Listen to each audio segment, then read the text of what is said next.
तो कैसे हो आप सब लोग। आई होप कि आप सभी बहुत अच्छे होंगे। तो आज की वीडियो में हम लोग बात करेंगे अपने फैट्स एंड ऑयल्स के अंदर कुछ एनालिटिकल कॉन्स्टेंट्स के बारे में। बेसिकली इसके अंदर हमें ये पता लगाना है कि हम लोग यहाँ पे क्या करेंगे, अपने फैट्स एंड ऑयल्स की थोड़ा सा एनालिसिस करेंगे कि मतलब वो हमारा कितना ज़्यादा प्योर है। मतलब उसके अंदर हमारे बहुत सारे एनालिटिकल कॉन्स्टेंट्स होते हैं, लाइक हमारा एसिड वैल्यू हो गया, सैपोनिफिकेशन वैल्यू हो गया। तो यहाँ पे आज की वीडियो में हम लोग बात करें तो हम लोग जो है स्टार्टिंग के 3 एनालिटिकल कांस्टेंट्स को कवर करेंगे, जिसमें हमारा एसिड वैल्यू हो गया, सैपोनिफिकेशन वैल्यू हो गया और ईस्टर वैल्यू हो गया। तो आप लोग कॉपी और पेन लेके बैठ जाइए और हम लोग अपना आज का वीडियो स्टार्ट करते हैं। तो बात करें हम लोग यहाँ पे analytical constants for fats and oils के बारे में। तो देखो, सबसे पहले तो आप लोग ये समझो कि इतना तो आप लोगों को क्लियर हो चुका है कि जब भी हमारा ग्लिसरॉल जो है 3 फैटी एसिड्स के साथ रिएक्ट करता है तो हमें देखने को मिलता है हमारा फैट्स एंड ऑयल्स, और 3 मोल हमारे वाटर के यहाँ पे रिलीज हो जाते हैं। देखो, इतना तो आप लोग को पता चल चुका है ना। अब देखो, लास्ट वीडियो में हम लोगों ने क्या देखा था। लास्ट वीडियो में हम लोगों ने देखा था अपनी chemical reactions of fats and oils, जिसके अंदर हम लोगों ने बहुत सारी रिएक्शंस देखी थी। तो देखो, एक्चुअल में होता क्या है, देखो सबसे पहले हम लोग बात करते हैं अपने एसिड वैल्यू के बारे में। तो देखो, एसिड वैल्यू क्या होती है, यहाँ पे देखो होता क्या है, जैसे जो हमारा फैट्स एंड ऑयल है, ठीक है, तो मान लो जो हमारा फैट ऑयल है कुछ भी हो सकता है, तो अगर उसको हम लोग बहुत लॉन्ग टाइम के लिए स्टोर करके रख दे रहे हैं कहीं पे, ठीक है, और मान लो मतलब थोड़ा सा वो जो है सही से नहीं स्टोर है, मतलब उसको थोड़ा सा ओपन में स्टोर करके हम लोगों ने रख दिया, तो होगा क्या, वो थोड़ा सा मॉइस्चर वगैरह जो है एयर से जो है नमी अब्जॉर्ब कर लेगा, और नमी अब्जॉर्ब करने की वजह से होगा क्या, जो हमारा फैट एंड ऑयल है उसके अंदर हमें थोड़ी सी हाइड्रोलिसिस देखने को मिल जाएगी। देखो, यहाँ पे ऐसा नहीं होगा कि बहुत ज़्यादा अब्जॉर्ब कर लेगा, नमी हमारी थोड़ी सी अब्जॉर्ब करेगा। तो यहाँ पे हाइड्रोलिसिस क्या होगा, मतलब पूरे फैट्स एंड ऑयल्स की नहीं होगी, बल्कि उसके थोड़े से अमाउंट्स में यहाँ पे हाइड्रोलिसिस वगैरह हो सकती है। और हाइड्रोलिसिस होती है तो आप लोग को पता है, हम लोगों ने लास्ट वीडियो में देखा है क्या होता है, जो हमारा फैट एंड ऑयल है वो हमारा ब्रेक हो जाता है फैटी एसिड और ग्लिसरॉल में। तो होगा क्या, इस हाइड्रोलिसिस की वजह से, मतलब जब भी हम लोगों ने अपना फैट एंड ऑयल है, ठीक है, उसको हम लोगों ने बहुत लॉन्ग टाइम के लिए कहीं पे स्टोर करके रख दिया, और अगर मान लो वो थोड़ा सा अच्छे से स्टोर नहीं हुआ है तो वहाँ पे वो मॉइस्चर अब्जॉर्ब कर लेगा, जिसकी वजह से उसके अंदर हाइड्रोलिसिस होगी, जिसकी वजह से वो यहाँ पे फैटी एसिड्स और ग्लिसरॉल में ब्रेक हो जाएगा। लेकिन क्या पूरा ब्रेक होगा? नहीं, बस थोड़ा सा, मतलब देखो रहेगा वो हमारा फैट एंड ऑयल ही, बस उसके अंदर थोड़ा सा यहाँ पे फैटी एसिड्स और ग्लिसरॉल भी कन्वर्ट हो जाएंगे ड्यू टू यहाँ पे मॉइस्चर अब्जॉर्प्शन, ठीक है। तो यहाँ पे एसिड वैल्यू में हमें करना क्या है, एसिड वैल्यू में हमें यहाँ पे ये जो हमारा फैटी एसिड कन्वर्ट हो रहा है, ठीक है, मतलब इस फैट एंड ऑयल में हमारा कितना अमाउंट जो है फैटी एसिड कन्वर्ट हो गया है, उसी चीज़ को हमें डिटरमाइन करना है। तो जो हमारे फैटी एसिड्स का डिटर्मिनेशन होता है फैट्स एंड ऑयल्स के अंदर, उसी को हम लोग बोलते हैं एसिड वैल्यू। देखो, समझ गए ना क्या होता है। जो हमारा फैट एंड ऑयल है, कभी कभी क्या होता है कि हम लोग उसको बहुत लॉन्ग टाइम के लिए स्टोर कर देते हैं, जिसकी वजह से क्या होता है कि वो थोड़ा सा नमी वगैरह अब्जॉर्ब कर लेता है, जिसकी वजह से उसके अंदर क्या होता है, थोड़ा सा फैटी एसिड्स यहाँ पे ब्रेक हो जाते हैं, ठीक है। तो वो जो हमारे फैटी एसिड्स हमारे फैट्स एंड ऑयल्स के अंदर प्रेजेंट होते हैं, उन्हीं को जो डिटरमाइन करने की जो भी प्रोसेस होती है, उसी को हम लोग बोलते हैं एसिड वैल्यू। अब कैसे करेंगे? देखो, बहुत ही सिंपल है। इसके अंदर हमें करना होगा अपना टाइट्रेशन। देखो, टाइट्रेशन में हम लोग क्या करेंगे, देखो आई होप कि आप लोगों को टाइट्रेशन वगैरह थोड़ा बहुत याद होगा। आप लोग को याद है ये हमारा क्या होता था, ये हमारा कॉनिकल फ्लास्क होता था, ये हमारा ब्यूरेट होता था, ये हमारा एनालाइट होता था। तो यहाँ पे देखो हमें क्या करना है, हमें अपने इस फैट एंड ऑयल्स के बारे में पता लगाना है। तो इसको हम लोग किस में लेंगे, कॉनिकल फ्लास्क में, ये हमारा हो जाएगा एनालाइट, ठीक है। तो यहाँ पे देखो होगा क्या, हम लोग यहाँ पे अपने फैट एंड ऑयल जो जिसका भी हमें मतलब जिसके अंदर भी हमें अपने इस फैटी एसिड का के कंटेंट की मतलब वैल्यू पता लगानी है, उसको हम लोग इस कॉनिकल फ्लास्क में लेंगे, ठीक है। और उसके बाद हम लोग क्या करेंगे, उसके बाद हम लोग इसमें थोड़ा सा यहाँ पे देखो, सबसे पहली बात कि जो हमारे फैट एंड ऑयल है, तो भाई यहाँ पे ये जो है वाटर में तो डिजॉल्व होते नहीं है, तो इसको डिजॉल्व करने के लिए हम लोग सोल्यूशन लेंगे इथेनॉल प्लस ईथर का, ठीक है। मतलब इथेनॉल प्लस ईथर का हम लोग सोल्यूशन लेंगे, और उसके अंदर हम लोग यहाँ पे अपने फैट एंड ऑयल को डिजॉल्व करके हमारा एक सोल्यूशन बना लेंगे, ठीक है। और इसके अंदर हम लोग इंडिकेटर ऐड कर देंगे अपना फिनोप्थलीन, ठीक है। तो हम लोगों ने इंडिकेटर ऐड कर दिया। अब देखो, हमें क्या पता लगाना है कि ये जो हमारा फैट एंड ऑयल है, इसके अंदर कितना फैटी एसिड है, यानी हमें एसिड का डिटरमाइन करना है। तो एसिड के बारे में पता लगाना है, तो हम लोग यहाँ पे टाइट्रेंट कौन सा लेंगे, बेस लेंगे। याद है आप लोग को एसिड बेस टाइट्रेशन, एसिड के बारे में पता लगाना है तो बेस लेना पड़ता था। अच्छा, बेस यहाँ पे कौन सा लेंगे, बेस हम लोग यहाँ पे या तो KOH या तो NaOH, या तो पोटेशियम हाइड्राइड या तो सोडियम हाइड्रोक्साइड, ठीक है। मतलब इन दोनों में से कोई भी यहाँ पे बेस ले सकते हैं। तो मान लेते हैं हम लोगों ने यहाँ पे KOH लिया, तो हम लोग क्या करेंगे, यहाँ पे अपना टाइट्रेशन स्टार्ट करेंगे। तो यहाँ पे क्या होगा, देखो ये जो KOH है ये हमारा इसमें गिरना चालू होगा, जिसकी वजह से इसके अंदर जितना फैटी एसिड होगा वो यहाँ पे क्या होगा, धीरे धीरे न्यूट्रलाइज होना चालू होगा। और जैसे ही हमारा पूरा एसिड न्यूट्रलाइज हो जाएगा, तो जैसे ही एक्स्ट्रा अमाउंट गिरेगा बेस का, वैसे ही क्या होगा, फिनोप्थलीन हमारा कलर चेंज कर देगा इंडिकेटर, ठीक है। और जैसे ही कलर चेंज होगा हमें पता चल जाएगा, तो हम लोग यहाँ पे अपना एंड पॉइंट नोटिस कर लेंगे। तो देखो इस तरीके से हम लोग डिटरमाइन कर लेते हैं कि यहाँ पे कितना एसिड है, मतलब जितना बेस हमारा लगा इसको न्यूट्रलाइज करने के लिए उतना ही हमारा एसिड का अमाउंट हो जाता है। तो इसके लिए यहाँ पे देखो कैलकुलेशंस वगैरह होती हैं।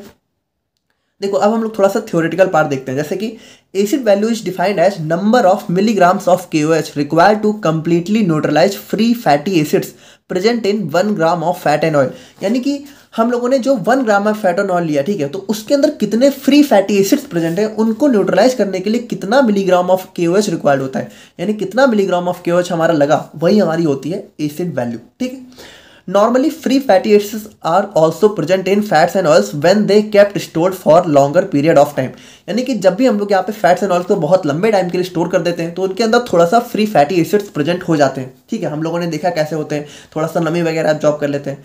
Now acid value is simply measure of free fatty acids present in fats और ऑयल्स। यानी एसिड वैल्यू हमारा वही उन्हीं फैट एंड ऑयल्स का मेजर होता है। ठीक है, यानी जो हमारा फ्री फैटी एसिड है, और इसको हम लोग यहाँ पे एसिड नंबर के नाम से भी जानते हैं। तो दोनों नाम से क्वेश्चन देखने को मिल सकता है, आप लोग कंफ्यूज मत होना। Normally refined oil should be free from any free fatty acids. अच्छा देखो हम लोग क्यों पता लगाते हैं भाई, हम लोग इसलिए पता लगाते हैं क्योंकि ये जो हमारा फैट्स एंड मतलब फ्री फैटी एसिड है, ठीक है, तो अगर हमारा कोई भी फैट ऑयल है उसके अंदर फ्री फैटी एसिड अगर प्रेजेंट है तो भाई वो हमारा खराब हो गया ना। हम लोगों ने रैंसिडिफिकेशन में क्या देखा था कि जब भी हमारे फैट एंड ऑयल के अंदर हाइड्रोलिसिस हो जाती है तो इस फ्री फैटी एसिड की वजह से क्या होता है, उसके अंदर यहाँ पे खट्टा टेस्ट आ जाता है जो कि उसको खराब कर देता है। तो ये जितना कम होगा या फिर बिल्कुल नहीं होगा तो हमारा फैट एंड ऑयल उतना ज़्यादा फ्रेश होगा, उतना अच्छा होगा। तो ये चीज़ होती है। बाकी हम लोग यहाँ पे इसके प्रिंसिपल की बात करें तो प्रिंसिपल हमारा वही है, the acid value is determined by titrating the fat oil against KOH और NaOH solution using phenolphthalein as an indicator. ठीक है, वही चीज़ हम लोगों ने देखा, यहाँ पे फेनोप्थलीन को इंडिकेटर लिया। 10 ग्राम ऑफ, यहाँ पे हम लोग करते क्या है, 10 ग्राम ऑफ सैंपल यानी 10 ग्राम हम लोग फैट एंड ऑयल लेते हैं और उसको हम लोग यहाँ पे 50 ml mixture of equal volumes of ethanol and ether in the conical flask, यानी इथेनॉल और ईथर के 50 ml में हम लोग इसको डिजॉल्व करते हैं। ठीक है, और सोल्यूशन बनाते हैं। Titrate the above solution using 0.1 molar KOH solution using phenolphthalein indicator, और उसके बाद हम लोग यहाँ पे 1 मोलर 0.1 मोलर, ठीक है, मतलब इसकी कंसंट्रेशन कितनी है, 0.1 मोलर KOH सॉल्यूशन लेंगे और यहाँ पे अपना टाइट्रेशन स्टार्ट कर देंगे फेनोप्थलीन इंडिकेटर लेके। ठीक है, तो ये हो गया सिंपल। बाकी यहाँ पे आप लोग देख सकते हो वही चीज़ है कि हम लोगों ने या तो KOH या तो NaOH कुछ भी ले सकते हो। ठीक है, दोनों सही है। टाइट्रेट में हम लोग ले लेते हैं और एनालाइट में हम लोग क्या लेते हैं, फेनोप्थलीन सैंपल और इथेनॉल ईथर का सॉल्यूशन। ठीक है, और उसके बाद कैलकुलेशन की बात करें तो यहाँ पे देखो कैलकुलेशन क्या होता है, कैलकुलेशन हमारा होता है acid value is equal to VNaOH into N into 56.1 divided by W। ठीक है, तो यहाँ पे देखो हमारा VNaOH हो गया हमारा वॉल्यूम ऑफ NaOH यूज, ठीक है, और N हो गया हमारा नॉर्मेलिटी ऑफ NaOH और W हो गया हमारा यहाँ पे वेट ऑफ सैंपल इन ग्राम। तो देखो सिंपल है ना। बाकी अच्छा यहाँ पे देखो ये एक्चुअल में ये NaOH नहीं, यहाँ पे KOH होगा क्योंकि यहाँ पे 56.1 है जो कि हमारा मतलब इसको हम सही कर देंगे। ठीक है, 56.1 यहाँ पे KOH का यहाँ पे मॉलिक्यूलर वेट होता है। ठीक है, और N हमारा हो गया नॉर्मेलिटी, तो कितनी है 0.1 हो गया। ठीक है, और W हमारा वेट ऑफ सैंपल इन ग्राम।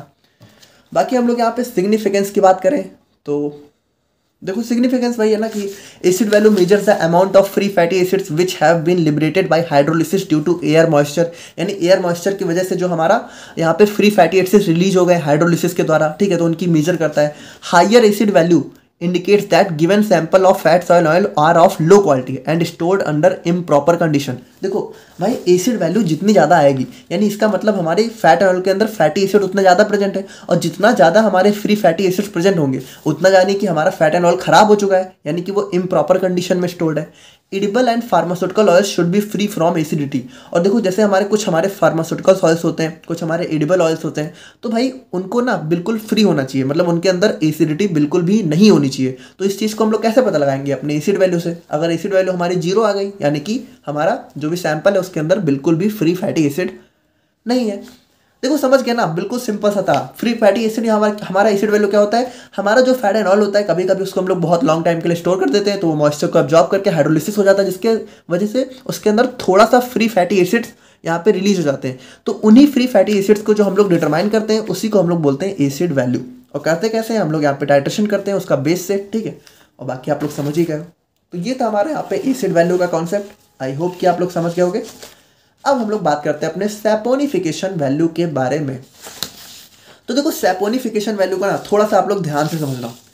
देखो अगर हम लोग इसके बारे में बात करें तो आपको पता है कि देखो ये सारी चीज़ें आप लोगों को तभी समझ में आएंगी जब लास्ट लेक्चर आप लोगों ने देखा होगा। ठीक है, आपको पता है जब भी हम लोग फैट्स एंड ऑयल की रिएक्शन यहाँ पे अपने बेस से कराते हैं, जैसे कि KOH हो गया, NaOH हो गया, तो वो क्या होता है, वो हमारा ग्लिसरॉल और सोप में कन्वर्ट हो जाता है। ठीक है, तो यहाँ पे देखो ये सैपोनिफिकेशन वैल्यू क्या होती है।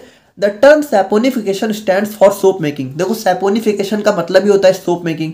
तो सैपोनिफिकेशन वैल्यू हमारा क्या होता है, saponification value is defined as number of milligrams of KOH required to convert 1 gram of fat और ऑयल इनटू सोप। देखो भाई सिंपल है कि 1 ग्राम फैट और ऑयल को, ठीक है, सोप में कन्वर्ट करने के लिए कितना KOH यानी कितना पोटेशियम हाइड्रोक्साइड हमारा रिक्वायर्ड होता है, वही होता है उसका यहाँ पे सैपोनिफिकेशन वैल्यू। देखो जब भी हम लोग फैट एंड ऑयल्स में जो भी अपना हमारा जो बेस होता है उसको ऐड करते हैं, तभी तो हमें सोप देखने को मिलता है। तो यहाँ पे इसका 1 ग्राम फैट और ऑयल को यहाँ पे सोप में कन्वर्ट करने के लिए हमें कितना अमाउंट ऑफ KOH रिक्वायर्ड होगा, वही होता है उसका यहाँ पे सैपोनिफिकेशन वैल्यू। ठीक है, और इसको हम लोग यहाँ पे सैपोनिफिकेशन नंबर के नाम से भी जानते हैं। ठीक है, तो दोनों नाम से आप लोगों को देखने को मिल सकता है।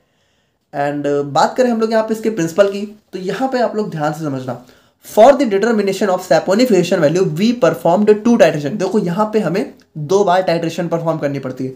एक होती है हमारी सैंपल टाइट्रेशन, दूसरी होती है हमारी यहाँ पे ब्लैंक टाइट्रेशन। अब आप लोग मेरी बात बहुत ध्यान से देखना, ठीक है, यहाँ पे बहुत ध्यान से फोकस करके देखना, वरना थोड़ा सा कंफ्यूज हो जाओगे। देखो यहाँ पे क्या होता है, देखो सबसे पहले हम लोग परफॉर्म करते हैं अपने सैंपल टाइट्रेशन। तो हम लोग करते क्या है, देखो हम लोग सबसे पहले ये करते हैं कि यहाँ पे हम लोगों ने यहाँ पे देखो ये हमारा क्या है, कॉनिकल फ्लास्क। तो इसमें हम लोगों ने लिया अपना फैट एंड ऑयल। ठीक है, तो सबसे पहले हम लोगों ने अपना फैट या फिर ऑयल जो भी है उसको लिया, और इसके बाद इसमें हम लोगों ने क्या मिला दिया, देखो यहाँ पे अभी हम लोग इसमें मिला रहे हैं, ठीक है, एनालाइट सॉल्यूशन में। इसमें हम लोगों ने मिला दिया KOH, और कितना, बहुत ही एक्सेज अमाउंट में। मतलब यहाँ पे KOH जो है हम लोग बहुत ही ज़्यादा अमाउंट में लेंगे। अब होगा क्या, आपको पता है भाई, ये KOH हमारा इस फैट एंड ऑयल के साथ रिएक्शन करके क्या बनाएगा, ये हमारा सोप बनाने लगेगा। ठीक है, तो अच्छा देखो होगा क्या, यहाँ पे देखो जो हमारा KOH है कुछ तो हमारा सोप बनाने में चला जाएगा, लेकिन यहाँ पे KOH हम लोगों ने बहुत ज़्यादा लिया है एक्सेज अमाउंट में।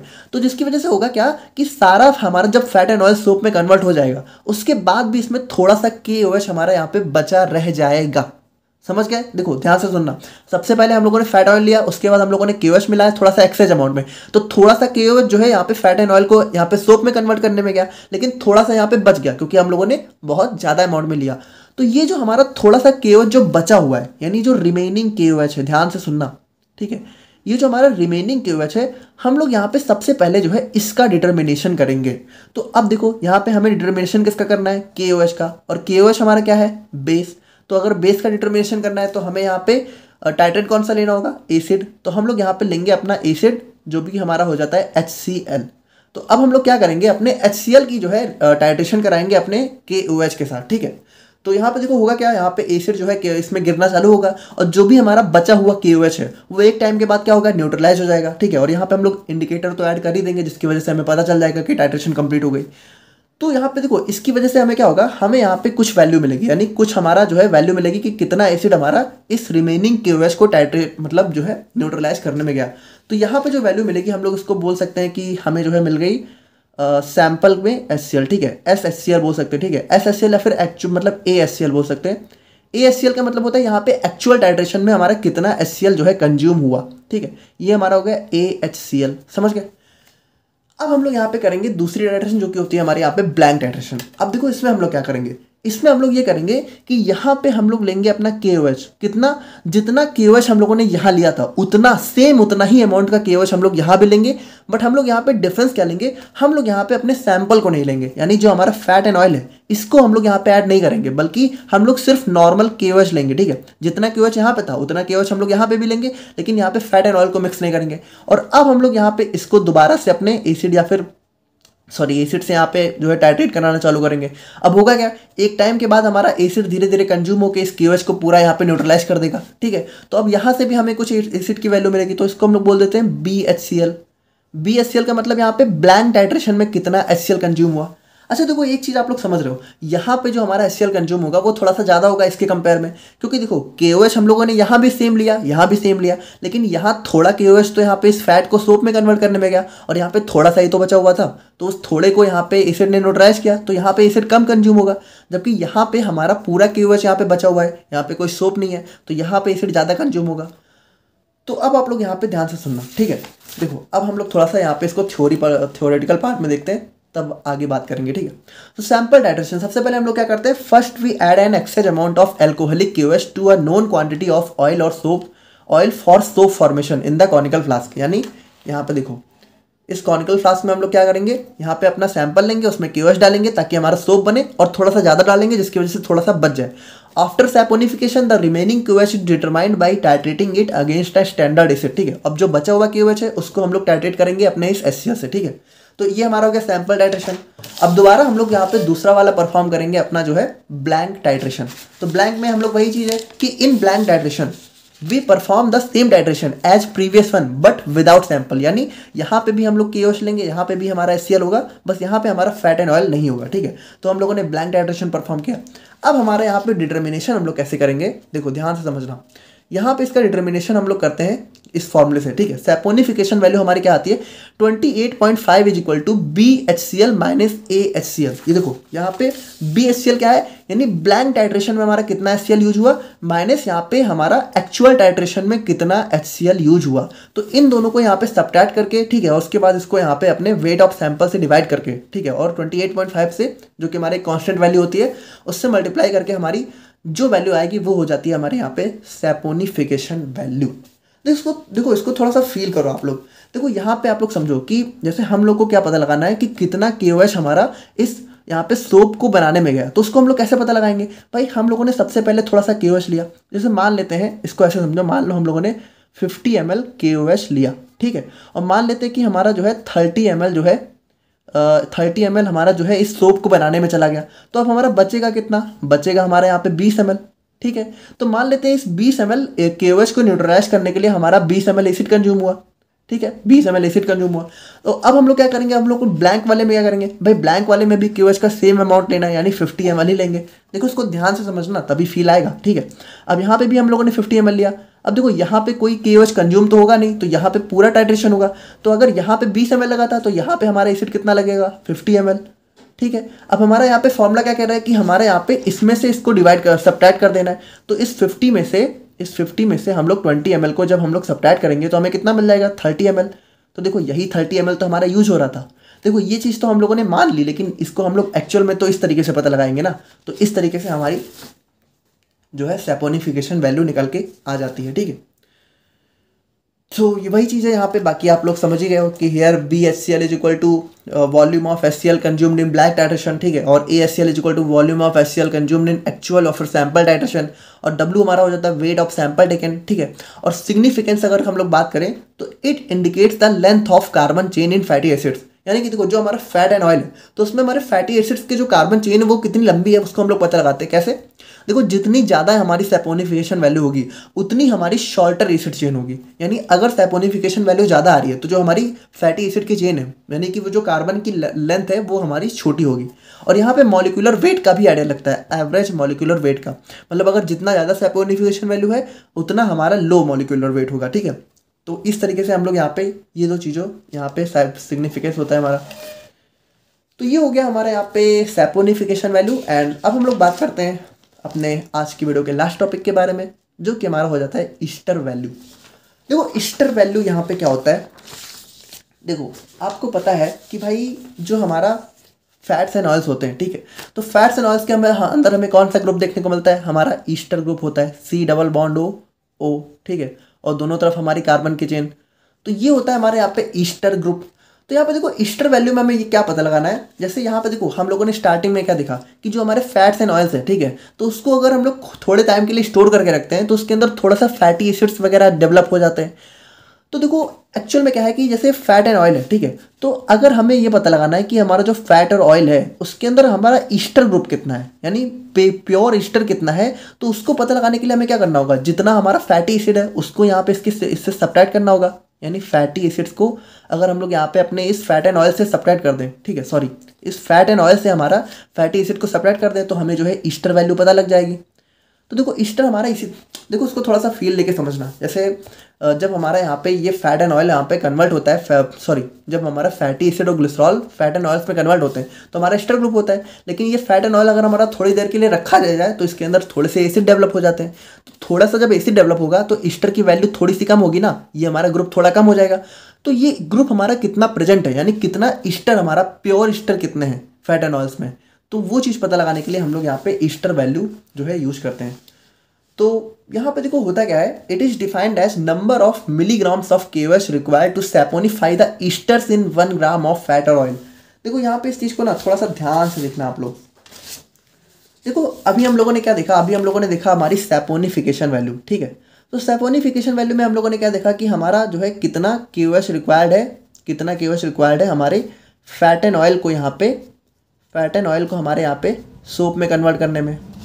तो देखो यहाँ पे जो हमारी सैपोनिफिकेशन वैल्यू थी, इसमें हम लोगों ने क्या देखा था कि जो हमारा फैट एंड ऑयल है, तो पूरा फैट एंड ऑयल को सोप में कन्वर्ट करने के लिए कितना KOH रिक्वायर्ड है।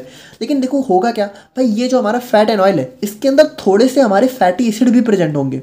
देखो इसको थोड़ा सा समझना कि हम लोगों ने जो सैपोनिफिकेशन वैल्यू थी उसमें देखा था कि हमारा फैट एंड ऑयल को सोप में कन्वर्ट करने में कितना KOH जा रहा था। तो हम लोगों ने पूरा प्योर फैट एंड ऑयल, मतलब पूरा फैट एंड ऑयल ले लिया था जिसके अंदर हमारे कुछ फ्री फैटी एसिड्स भी होंगे, क्योंकि भाई देखो हो जाते हैं, मतलब ऐसे समझो कि जो हमारा फैट एंड ऑयल्स है, ठीक है, इसके अंदर हमारे थोड़े से फ्री फैटी एसिड्स भी डेवलप हो जाते हैं, यानी इसके अंदर थोड़ा फ्री फैटी एसिड भी होगा। तो अगर हम लोग ये पता लगाना चाहें कि इस फैट एंड ऑयल्स में हमारा जो ईस्टर ग्रुप था, प्योर ईस्टर ग्रुप था, वो कितना हमारा सोप में कन्वर्ट हुआ, उसके लिए हम लोग क्या करेंगे भाई, इसके अंदर जितना एसिड था उसको हम लोग यहाँ पे माइनस कर दें इस फैट एंड ऑयल से, तो हमें ईस्टर के बारे में पता लग जाएगा। मतलब यहाँ पे हम लोग क्या करते हैं, ईस्टर वैल्यू भी हमारी जो है सैपोनिफिकेशन वैल्यू की तरह ही होती है, बस यहाँ पे डिफरेंस क्या आता है, इट इज यहाँ पे होता है कि देखो वहाँ पे हम लोग पूरे मतलब फैट एंड ऑयल को कन्वर्ट कर रहे थे सोप में, जबकि यहाँ पे हमारे ईस्टर को सोप मतलब सैपोनिफाई यानी सोप में कन्वर्ट करने में कितना हमारा KOH रिक्वायर्ड होगा 1 ग्राम फैट एंड ऑयल में। देखो मुझे पता है थोड़ा कंफ्यूजिंग है, थोड़ा सा समझना। जैसे 1 ग्राम हम लोगों ने फैट ऑयल लिया, ठीक है, 1 ग्राम फैट या फिर ऑयल लिया, तो इस 1 ग्राम फैट ऑयल में जो हमारा मेन ईस्टर है ना, ठीक है, वो हमारा थोड़ा सा कम होगा। मतलब मान लेते हैं कि अगर मान लो 100% फैट एंड ऑयल है तो ईस्टर हमारा 97% ही होगा, ठीक है, 3% इसके अंदर हमारा एसिड भी होगा। तो इस 97% ईस्टर को हमारे सोप में कन्वर्ट करने में, ठीक है, वो कितना हमारे यहाँ पे KOH रिक्वायर्ड हुआ, वो होता है हमारे यहाँ पे ईस्टर वैल्यू, ठीक है। और यहाँ पे इसको हम लोग सिंपली कैसे कैलकुलेट करते हैं अभी हम लोग देखेंगे, ठीक है। ये लाइन अभी हटाओ, हम लोग यहाँ पे देखेंगे। देखो इसका यहाँ पे डिटर्मिनेशन की बात करें तो इसका डिटर्मिनेशन हम लोग कैसे करते हैं, ester value is defined as saponification value minus acid value.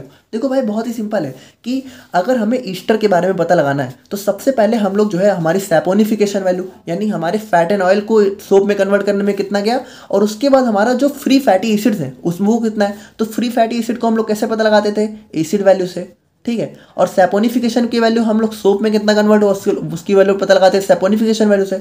तो इसमें से अगर हम लोग एसिड वैल्यू को माइनस कर दें तो हमें यहाँ पे जो प्योर ईस्टर था उसकी वैल्यू पता चल जाएगी। तो वही चीज़ है यहाँ पे, सिंपल से हम लोग यहाँ पे इसमें सब्ट्रैक्ट करके इसकी वैल्यू यहाँ पे पता कर लेते हैं। तो ये देखो हमारा बहुत ही सिंपल सा होता है। In simple words difference between saponification value and acid value gives the Easter value, ठीक है, वही चीज़ है। और प्रिंसिपल की बात करें तो देखो अगर मान लो, वैसे तो ये टॉपिक बहुत ही लॉन्ग में नहीं आता है, बट अगर मान लो ये लॉन्ग में आता है तो आप लोग को इसमें यहाँ पे जो है सबसे पहले हमारे एसिड वैल्यू को पूरा एक्सप्लेन करना है, मतलब एसिड वैल्यू के प्रोसीजर को, और फिर हमारे सैपोनिफिकेशन वैल्यू के प्रोसीजर को, और फिर यहाँ पे दोनों को सब्ट्रैक्ट कर देना है। मतलब यहाँ पे देखो सिंपल है, Easter value is determined in 2 steps, first भी परफॉर्म। देखो भाई एसिड वैल्यू, हमारी ईस्टर वैल्यू कैसे पता लगेगी, saponification value minus acid value, तो हमें पहले इन दोनों को तो पता लगाना होगा। तो सबसे पहले हम लोग एसिड वैल्यू को पता लगाएंगे, फिर हम लोग सैपोनिफिकेशन वैल्यू को पता लगाएंगे, फिर दोनों को सब्ट्रैक्ट कर देंगे, ठीक है, और फिर हमें ईस्टर वैल्यू पता लग जाएगी, ठीक है। बाकी हम लोग यहाँ पे सिग्निफिकेंस की बात करें तो Easter value is the measure of amount of esters present, मतलब हमारा जो फैट एंड ऑयल है उसमें कितना प्योर ईस्टर ग्रुप प्रेजेंट है।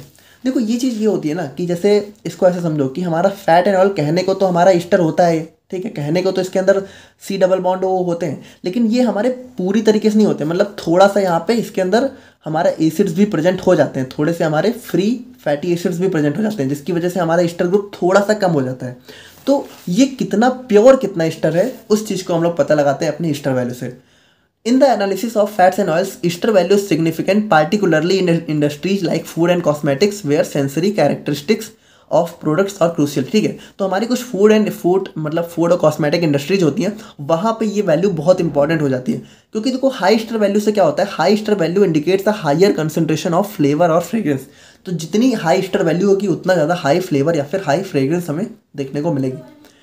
तो देखो थोड़ा सा ये ईस्टर वैल्यू वाला टॉपिक कंफ्यूजिंग था, बट एक बार अगर आप लोग को नहीं समझ में आया तो आप लोग थोड़ा सा रिवाइंड करके दोबारा से देख लेना। मैंने पूरी ट्राई किया कि आप लोग को समझ में आ सके, तो समझ में आ जाएगा। बाकी हम लोग मिलते हैं नेक्स्ट वीडियो में। Thank you so much.